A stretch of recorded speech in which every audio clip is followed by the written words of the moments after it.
Bhojpuri film industry के लगातार hit film देने वाली कंपनी इंदिरा फिल्म इंटरनेशनल अब अपनी नई फिल्म दिलवाले लेके आ रही है, जिसका प्रदर्शन इस साल के बकरीद के शुभ अवसर पर पूरे भारत में एक साथ किया जा रहा है। दिलवाले अब तक की सबसे ज्यादा एक्शन फिल्म होगी, जिसमें साउथ की तरह एक्शन स्टंट देखने को मिलेगी। इस फिल्म के निर्माता संजय सिंह राजपूत बारितेश ठाकुर है, जबकि निर्देशन का कमाल संभाला है प्रवीण कुमार गुड्डी ने। दिलवाले में भोजपुरी के दो दिग्गज अभिनेता प्रदीप पांडे चिंटू और ऋषभ कश्यप गोलू हैं। निर्माता रितेश ठाकुर के अनुसार दिलवाले पूरी तरह से एक्शन फिल्म है, जो बॉलीवुड के लिए बड़ी एक्शन फिल्म होगी। इस फिल्म की गीत संगीत से भरी एक्शन मूवी।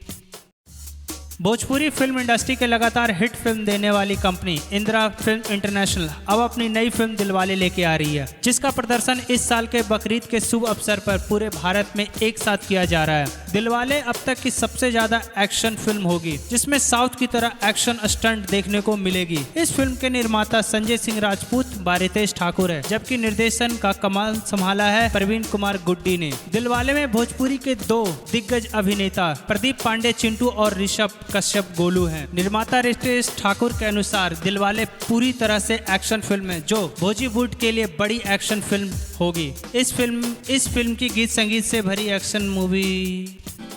भोजपुरी इंडस्ट्री की चटपटी खबरों के लिए सब्सक्राइब करें भोजपुरी मीडिया।